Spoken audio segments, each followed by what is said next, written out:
hidup dari kenyamanan, kesenangan, dan kemudahan, melainkan melalui air mata dan tantangan. Assalamualaikum warahmatullahi wabarakatuh.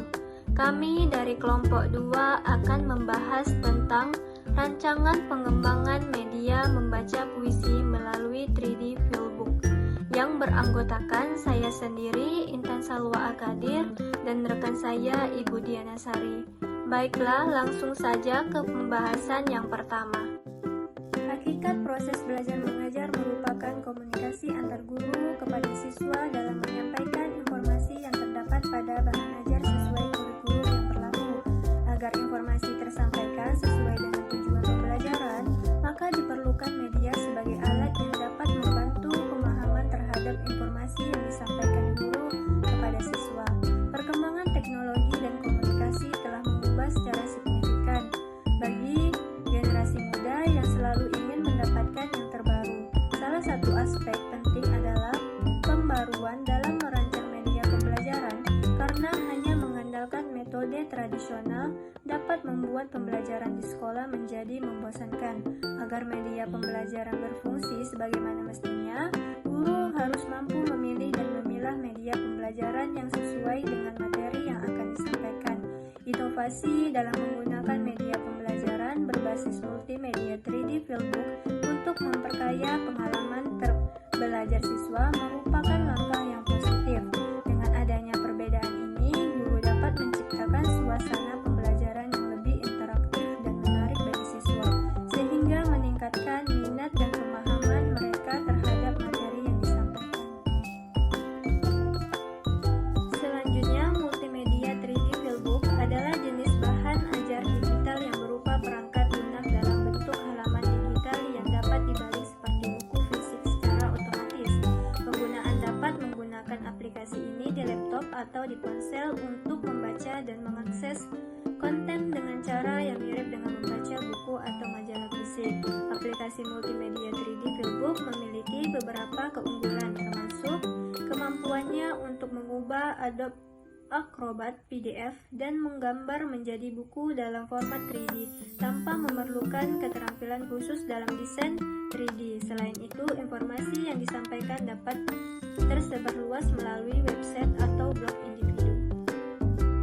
Konsep ini sejalan dengan pendapat Sungkono tahun 2009 dan Asyar 2012 tentang pentingnya pembelajaran yang berpusat pada siswa. Pembelajaran digital memainkan peran penting dalam memperluas akses dan meningkatkan kualitas pendidikan, dengan harapan dapat mengatasi kesenjangan pendidikan dan meningkatkan mutu pendidikan secara keseluruhan.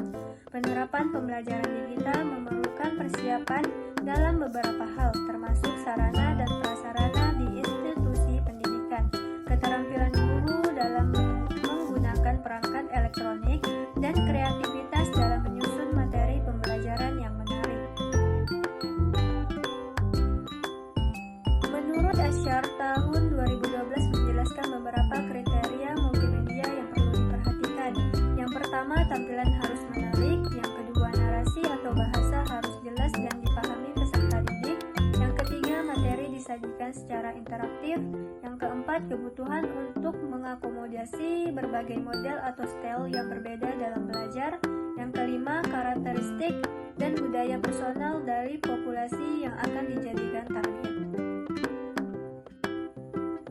Selanjutnya yang keenam, sesuai dengan karakteristik peserta didik. Yang ketujuh, dimungkinkan untuk digunakan sebagai salah satu media pembelajaran.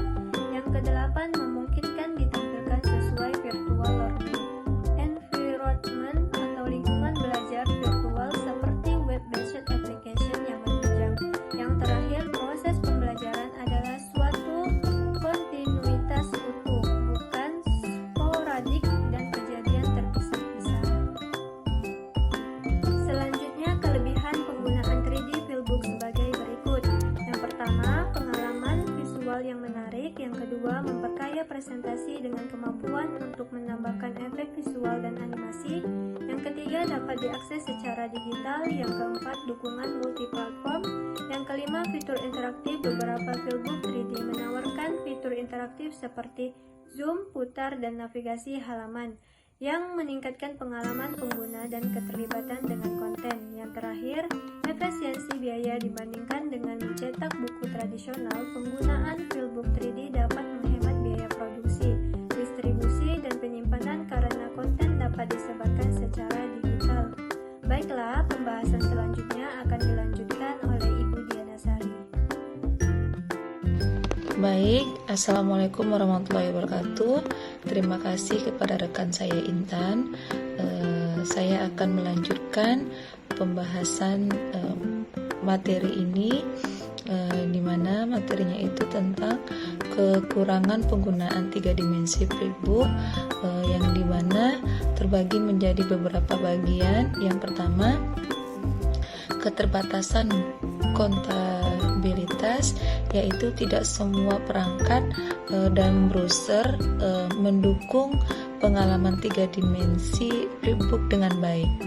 Yang kedua, kebutuhan perangkat khusus ialah untuk mengakses 3 dimensi Flipbook dengan lancar. Sering sekali dibutuhkan perangkat dengan spesifikasi yang cukup tinggi atau plugin tertentu yang mungkin tidak tersedia atau sulit diakses oleh beberapa pengguna. Kemudian yang ketiga, kurangnya aksesibilitas, yang dimana tidak semua pembaca dapat mengakses atau berintegrasi dengan 3 dimensi Flipbook ini. Yang dapat menggunakannya itu dengan mudah, terutama bagi mereka yang memiliki keterbatasan dalam hal penglihatan atau menggunakan perangkat bantu. Ya, tentunya dengan menggunakan kacamata. Yang ketiga, keterbatasan konten, yaitu beberapa jenis konten yang mungkin tidak cocok untuk representasi dalam format 3 dimensi Flipbook ini, sehingga membatasi fleksibilitas dalam menyajikan informasi. Kemudian yang kelima, kesulitan dalam pembaca. Maksudnya di sini adalah bagi beberapa pembaca berpengalaman membaca 3 dimensi Flipbook ini mungkin membingungkan atau mengganggu, terutama jika tidak terbiasa dengan navigasi atau interaksi 3 dimensi ini. Kemudian yang keenam, ukuran filenya terlalu besar.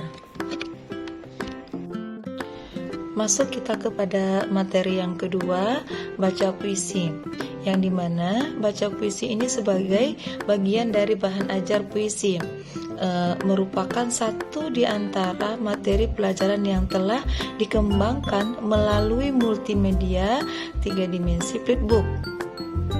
Membaca puisi umumnya dilakukan dengan membaca nyaring atau dengan mendeklamasikannya. Dalam berpuisi, berdeklamasi pembaca tidak sekedar membunyikan kata-kata. Lebih dari itu, ia pun bertugas mengekspresikan perasaan dan pesan penyair dalam puisinya. Untuk itu, pembaca hendaknya dapat melakukan beberapa hal. Yang pertama, memaknai puisi secara utuh. Yang kedua, memperhatikan lafal, tekanan, dan intonasi sesuai dengan struktur fisik dan struktur batin puisi tersebut.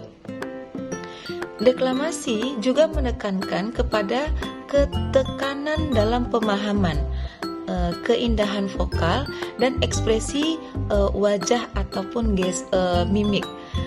Akan tetapi, deklamasi acap kali disertai dengan gerak-gerik tubuh yang lebih bebas dan ekspresi wajah yang lebih kuat dibandingkan dalam membaca indah, menurut Kosasih di tahun 2012 pada halaman 119.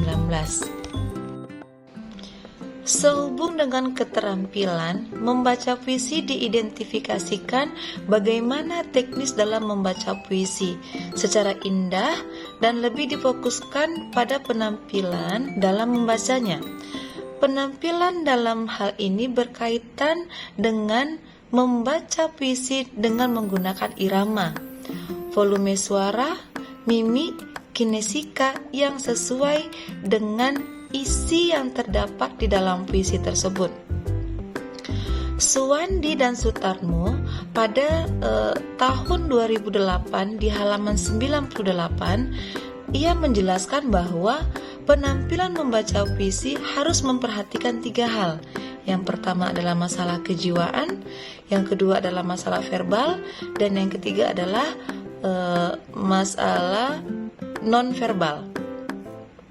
Selanjutnya, Suwandi dan Sutarmo menambahkan masih di halaman 98 pada tahun 2008, ia mendeskripsikan hal yang perlu diperhatikan dalam membaca puisi.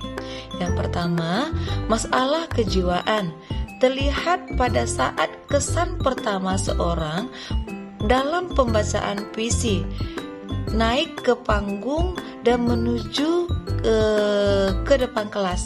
Idealnya, seorang pembaca puisi harus siap pada mentalnya.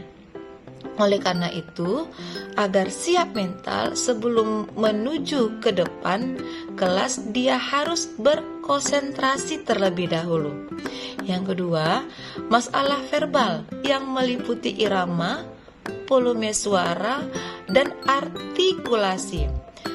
Irama atau intonasi yang menyangkut persoalan tekanan dinamik atau keras lembutnya suara, tekanan ataupun tempo, yang dimana tempo itu dimaksudkan adalah cepat atau lambatnya dalam berpuisi ataupun dalam mengucapkan kata-kata puisi itu.